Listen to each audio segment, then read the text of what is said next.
خواتین و حضرات، چینل پر آنے کا بہت بہت شکریہ۔ اگلی قسط پیش خدمت ہے، ویڈیو کو لائک اور کمنٹ کرنا نہ بھولنا۔ جب مجھے ہوش آیا تھا اس وقت لاٹ لیک صاحب کی فوجیں فتح کے جھنڈے لہراتی ہوئی دہلی میں داخل ہو رہی تھیں۔ جو حلی موالی محفوظ بچے تھے وہ ان کے ساتھ تھے، اور ہم بچے کچے غیر جنگی شکستہ جسم و شکستہ دل اب دلی پہنچنے والے تھے۔ جمنا کے پار پہنچے تو دیکھا کہ شہر میں کچھ چہل پہل نہیں۔ سرد دلی والے شاید اس خوف سے گھروں میں بیٹھ رہے تھے کہ فرنگی فوجیں خدا معلوم کس طرح کا سلوک کریں، لیکن خدا نے خیر کی، سب امی جمی سے گزر گئی۔ حضرت ولی عہد بہادر کے بارے میں سنا گیا کہ لاٹ لیک صاحب کو حضور ذیل سبحانی کے دربار میں لوالے جاننے کے لیے تشریف لانے والے ہیں۔ ان کے برآمد ہونے میں دیر لگی۔ لاٹ صاحب ان کے انتظار میں رہے اور ان کی فوجوں کی تعیناتی فصیلے شہر کے بہت بہر کشمیری دروازے کے بھی آگے پہاڑیوں اور جنگلوں میں کر دی گئیں کہ کمر کھولیں، کھائیں پکائیں اور آرام کریں۔ اکبری بائی نے چاوڑی بازار میں اپنی ایک رشتے کی بہن کے یہاں قیام کیا۔ پہلے تو ان کا ارادہ تھا کہ دار و دستہ کی تباہی کا رنج اور سفر کی تکان ذرا ہلکے پڑیں تو فرخ آباد لوٹ جائیں گے، لیکن ان کی بہن نے کہا، دوگانہ جان اب ہمیں چھوڑ کے کہاں جاؤ گی؟ مولا سارا بندوبست یہی کر دیں گے، اور اب موا فرخ آباد میں اپنا بیٹھا بھی کون ہے؟ ان کے بار بار کہنے پر اکبری بیگم کا دل بھی پسیجا اور انہیں دلی ہی میں رہنے کی ٹھان لی۔ چاوڑی ہی میں کوچے پنڈت کے نکڑ پر اچھا سا کوٹھا بھی مل گیا اور تماش بین و شائقین بھی متوجہ ہونے لگے۔ اکبری بائی کے احسان میں کبھی نہ بھول سکوں گا۔ انہوں نے مجھے بچوں کی طرح پالا۔ آج میرے دروازے پر مدرسہ غازی الدین خان میں اچھی عربی فارسی پڑھوانے کے علاوہ انہوں نے مجھے ساز اور سنگیت کی بھی کچھ تعلیم گار پر دلوائی۔ ہندی کے لیے مجھے کسی مدرسے میں جاننے کی ضرورت نہ تھی۔ میں بہت جلد میاں نور العین واقف، میاں ناصر علی رائے اندر راہ مخلص اور حضرت بیدل کے ساتھ ساتھ جگت استاد شاہ حاتم، مرزا محمد رفیع صاحب سودا، میر محمد توقی صاحب المختلس بہمیر، جناب خواجہ محمد میر صاحب درد اور ان کے بھائی میر اثر صاحب اور بہت سے صاحبان کمال کے نام اور کلام سے شناسا بلکہ بخوبی متعارف ہو گئے۔ یہ سب تو اللہ گرا اکبری بائی صاحبہ کی مہربانی اور محبت کا ثبوت۔ اس سے بڑھ کر کیا ہوگا کہ جب میں 15 برس کا اور اس کے 13 برس کی تو انہوں نے ہم کو نکاح کے رشتے میں باندھ دیا۔ وہ چاہتی تو یہی تھی کہ ہم ان کے پاس لیں، لیکن میں نے الگ رہنا اور اپنے والد مرحوم کی طرح سادہ کار بننا پسند کیا، تو انہوں نے طیب نفسی سے منظور کیا۔ منظور نہیں بلکہ کچا رائے مان میں ہمیں ایک مکان بھی مول لے دیا جو ہماری ضرورت کے لیے کافی تھا۔ میرا کام اچھا چل نکلا۔ دن فراغت سے گزرنے لگے۔ اصغری کبھی کبھی اپنی ماں سے ملنے چلی جاتی، کبھی میں بھی ہوتا۔ شادی کے دوسرے برس ہمارے یہاں بیٹی تولد ہوئی۔ نانی کی طرح سرخ و سفید، نازک نازک ہاتھ پاؤں، پیٹ کے ہی بال اتنے گھنے اور گھنگر والے کے لگتا تھا اللہ کے یہاں سے مشاطہ نے بنا کر بھیجے ہیں۔ ہم نے اس کا نام انوری خانم عرف بڑی بیگم رکھا۔ اس کے بعد تابڑ توڑ 2 بیٹیاں سال بسال اور رہیں، دونوں بے حد خوش شکل لے کے گندمی رنگ بلکہ ساملی گویا باپ دادا پر گئیں۔ بڑی کا ناک نقشہ ہندوستانیوں جیسا تھا تو عمدہ خانم عرف مجلی بیگم اور وزیر خانم عرف چھوٹی بیگم رنگ کے سوا ہر بات میں ہو بہو کشمیری لگتی تھیں، تاکہ ان کا انداز خرام بھی اکبری بیگم کے بقول کشمیریوں جیسا تھا۔ مثال مشہور یہ ہے، ماں کا پیٹ کمہار کا ہوا، کوئی گورا کوئی کالا۔ بڑی بیگم کو امام صباحی سے اللہ رسول سے بے حد لگاؤ تھا۔ 7 برس کے سن سے اس کی نماز قضا نہ ہوئی۔ 9 سال کی ہوئی تو پابندی سے روزے رکھنے لگی۔ کلام مجید کی کئی صورتیں، بہت سی حدیث پاک، قصص الانبیاء کے کتنے اجزاء، سب اسے ازبر تھا۔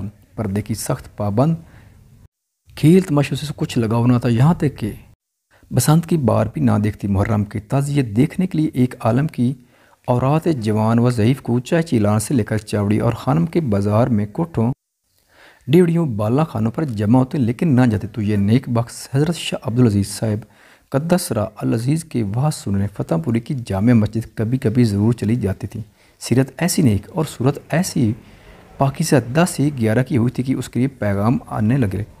میں نے بھی اچھا غرض دیکھ کر 12 برس کی عمر میں اس کے ساتھ ہاتھ پیلے کر دی۔ کھاتے پیتے لوگ تھے، ذات کے شیخ اور اتوار سارے مرزائی بھی اور اہل طریقہ جیسے بھی، دین اور دنیا دونوں کا وفور تھا۔ بڑی بیگم کی سسرال فاٹک حبش خان میں حسام الدین حیدر کی حویلی کے پاس، پنجابی فاٹک کے بالکل متصل ہے۔ اس کے میاں مولوی شیخ محمد نذیر صاحب سلسلہ اور صاحب حیثیت ہے۔ اللہ تعالیٰ نے اسے خوش و خرم رکھا، الحمدللہ اللہ احسانہ۔ منجلی بیگم بھی طبیعت کی متین تھی، لیکن اسے ننہال بہت پسند تھا۔ اس کا بس چلتا تو وہیں کی ہو کر رہ جاتی۔ اکبری بائی صاحب کی صحبت میں رہ کر اسے نستعلیق کی گفتگو، بزلہ سنجی، بات بات پر شعر خانے، بیگ متی رکھ رکھاؤ خوب آ گئے تھے۔ موضوع تباہ تھی، خود شعر کہتی تھی اور زمانے کے لیے نئے سنگیت کے طرزوں خیال اور داد اس سے بھی خوب واقف تھی۔ پیشے کے طور پر نہیں لیکن شوق پورا کرنے کے لیے اس نے فن کی تعلیم بھی حاصل کی تھی۔ نواب سید یوسف علی خان بادر ابن نواب سید محمد سعید خان بادر اس زمانے میں دولت دار السرور رامپور کی ولی عہدی کے قبل دہلی میں رونق افروز تھے۔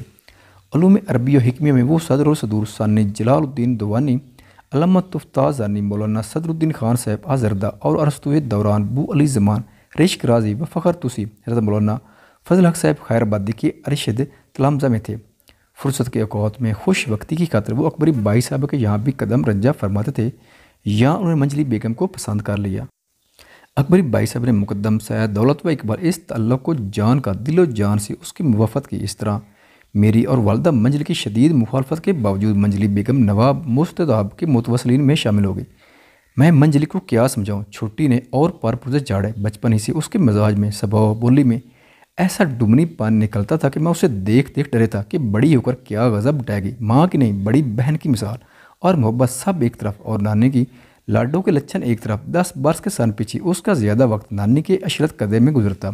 وہاں اس نے تھوڑا بہت گانا بجانا ضرور حاصل کیا، ورنہ وہاں اس کی اصل تعلیم ان امور میں ہوئی جن کو سیکھ سمجھ کر عورت ذات مردوں پر راج کرتی ہے۔ ساتھ ہی 8 برس کی تھی جب اسے اپنے حسن اور اس سے بڑھ کر اس حسن کی قوت اور اس قوت کو برتنے کے لیے اپنی بے نظیر اہمیت کا احساس ہو گیا تھا۔ نوکر چکر بازاری فری والے بیشتی ستے پھول والے گاڑی بان بیو پاری، حتیٰ کہ ماں باپ تک وہ انگلیوں پر نچاتی تھی، جس سے جو چاہا لے لیا، جس سے جو کہا منوا لیا۔ روٹتی تھی تو اس طرح کے دیکھنے والوں کے کلیجے ٹکڑے ہوتے تھے کہ ہائے اس پھول سی نازک جان پر کس نے ستم کیے۔ منتی تھی تو یوں کھل کھلاتی تھی گویا بول بول شاخسار شیراز میں برگ گل در منکار زمزمہ کنا ہے۔ کپڑے جو بھی پہنا دیے اس پر یوں کہتے تھے گویا خیات ازل نے ساری قبائیں اس کے لیے قطع کی تھیں۔